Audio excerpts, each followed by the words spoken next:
कर लो, मैंने तुझे आज समझा दिया। तू आज फैसला कर ले कि तुझे कैसा कल चाहिए। हाँ चल, गांव वाले इंतजार कर। गांव वालों, बहुत खुशी की बात है कि ये गोपी हमारे सामने चुनाव में खड़ा होने जा रहा है। नहीं भाई बाप, चुनाव में तो क्या, मैं अपने पैरों पे भी खड़ा नहीं हो पाऊंगा। माफ करो। अरे बोलो, शेर सिंह की जय हो, शेर सिंह की जय हो, शेर सिंह की जय हो।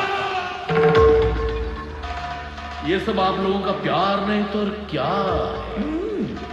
जाइए भाई, अब चुनाव के दिन मुलाकात हो। मानना पड़ेगा, जो भी आपकी बात नहीं मानता उसके कान के नीचे बजाकर आप उसका कानपुर बना देते। क्या करे नारायण दास, इस गांव में कोई ऐसा मायकालाल पैदा भी तो नहीं हुआ जो इस शेर का मुकाबला कर सके।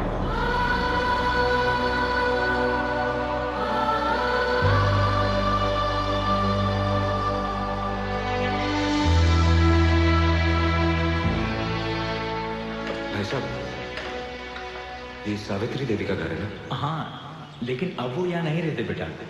बहुत सालों पहले वो और उसकी बेटी चले गए यहाँ से। कहाँ? इसी गांव के सड़क पर दोनों एक टूटी फूटी झोपड़ी में रहते हैं।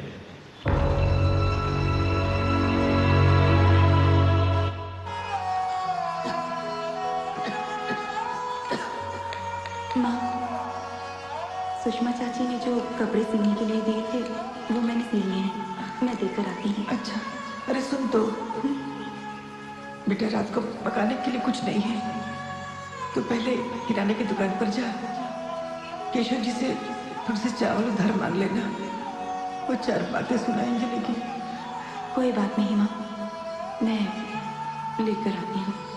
ठीक है। आप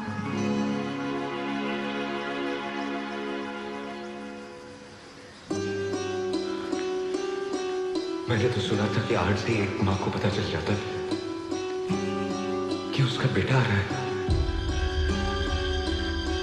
रवि, रवि, रवि मेरा बच्चा।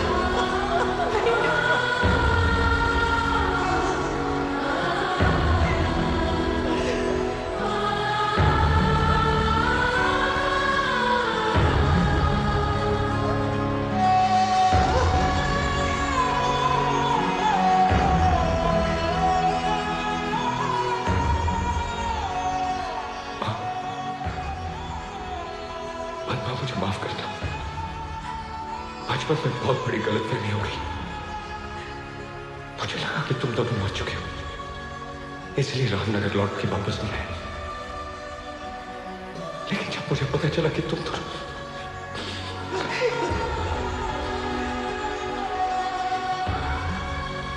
आज मुझे समझ में नहीं आ रहा कि ये खुशी के आंसू है, गम के। खुशी है कि मेरी माँ और मेरी बहन दोनों जिंदा हैं, और काम इस बात का है कि इस हालत में क्यों माँ, क्यों? तू और पद्मा छोटे थे तब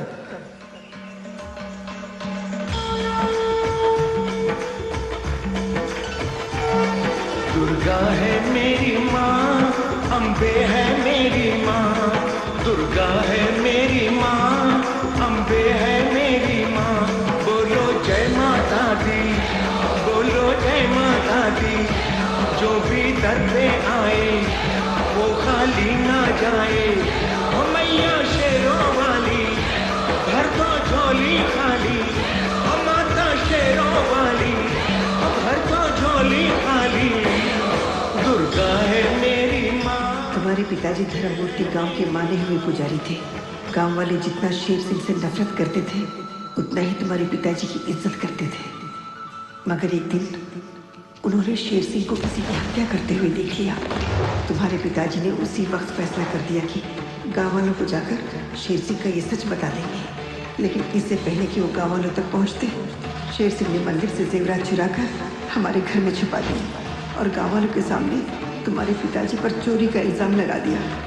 ये साजिश है, कोई बहुत बड़ी साजिश है। क्या पंडित और पठान की जोड़ी है? एक बार सबको बताया तू इसका दोस्त है। शेर सिंह, गांव वालों को मुझ पर विश्वास है। और उसी विश्वास का तुमने विश्वासघात किया पंडित। गाँव वालों, भूलना नहीं, तुम्हारे घर, तुम्हारे खेत, तुम्हारी जमीन मेरे पास गिरी पड़ी है, मेरे पास। अब बताओ, किस पर विश्वास करो? इस पंडित पर या मुझ पर? शेर सिंह ने पंचायत में झूठ को सच साबित करके तुम्हारे पिताजी को मुजरिम करार दे दिया। वो नजारा देखकर ऐसा लग रहा था जैसे कोई भगवान सरे बाजार नीलाम हो रहा है, और शेर सिंह ने तुम्हारे पिताजी को बेइज्जत कर करके रामनगर गांव से हमेशा के लिए निर्वासित कर दिया।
सावित्री का पति चोर था, चोर।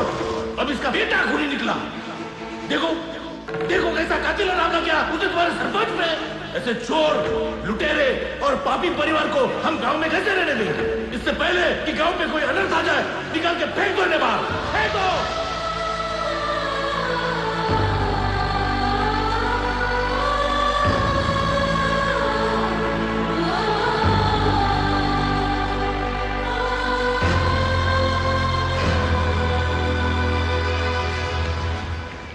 शेर सिंह। नहीं रवि, तू ऐसा कुछ नहीं करेगा, तुझे मेरी कसम है। एक बार तो मैं तुझे खो चुकी हूँ, अब दोबारा नहीं खोना चाहती। शेर सिंह की वजह से पिछले 20 सालों से हम दोनों रोज मरते आ रहे हैं। उसे इतने आसानी से मार देगा?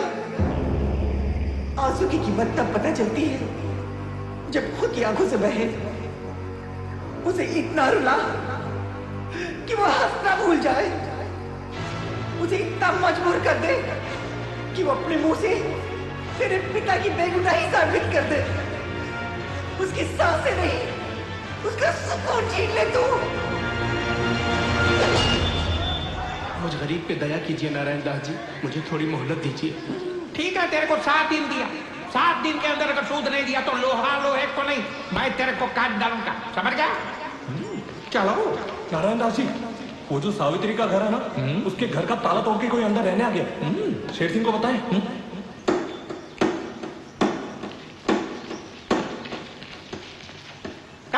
बंद कर काम। कौन है तू? किधर से है? पुराने खंडर की गिरी हुई दीवार पे टंगी हुई बदसूरत तस्वीर के पीछे छिपी हुई गंदी छिपकली की फड़फड़ाती पूंछ पे लहराती हुई चींटी। तेरी हिम्मत कैसे हुई घर का ताला तोड़ने की? बलवंत, ये ताला लगा ले।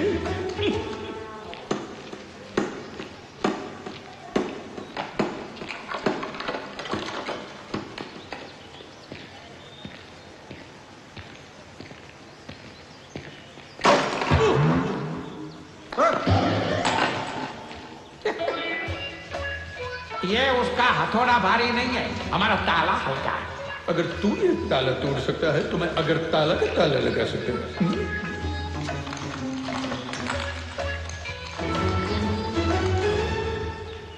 अब क्या करोगे? अब तो थोड़ा भी नहीं है।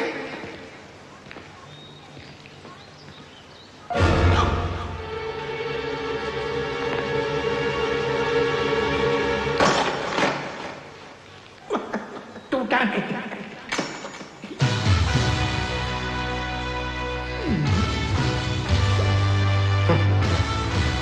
याद है कि हथौड़ा कीड़ों की बस्ती में कौन सा आ गया मकोड़ा? इधर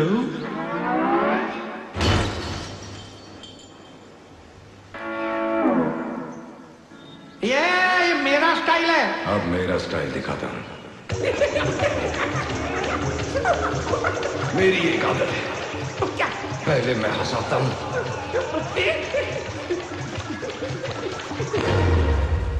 फिर रुलाता हूं। रुलाता? वाह दुनिया, ये तुम गांव वालों का प्यार नहीं तो क्या है? बस तुम्हारे घर के और जमीन के कागजात है मेरे पास गिरे।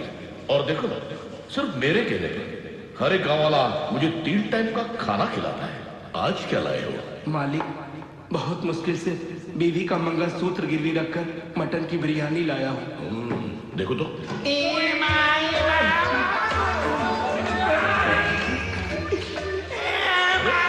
लोग अंदर कैसे आ गए? चलो बाहर, चलो बाहर। अरे जरा आँखियों के झरोखे से देखिए जीजाजी। जीजाजी कम सर सिकाई होकर हमसे नाता जोड़ रहे थे। ये जो लाल बाग की तरह जो आपको लाल लाल दिख रहा है, वो पहले आपके साले का थोबड़ा था। नारायण दास तू? ये दुनिया वालों मुझे न दिखाना आईना, नहीं तो मैं बोलूंगा मेड इन चाइना। अरे वाह, आज खैरात के खाने में मटन की बिरयानी है। लेकिन तेरी हालत की किसने?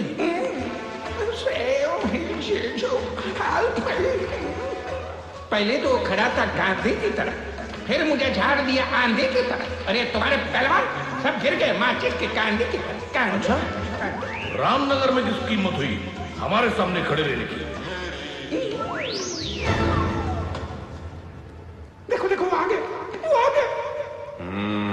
बिरयानी बहुत अच्छी है। ए, ए, ए, ए, मेरी नकल करता? तेरे से मैं बोर हो गया। बी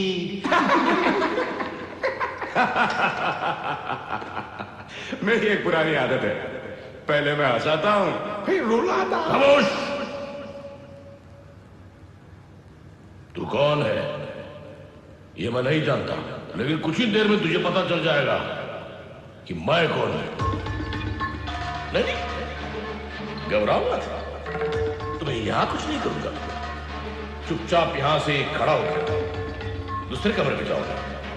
उसके बाद तुम्हारे चेहरे पर एक जंग जीतने वाली मुस्कान होगी।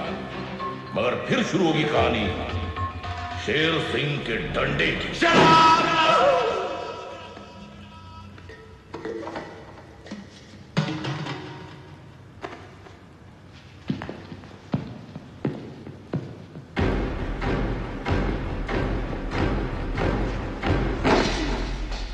ये तेरे डंडे की कहानी बहुत पुरानी हो गई है।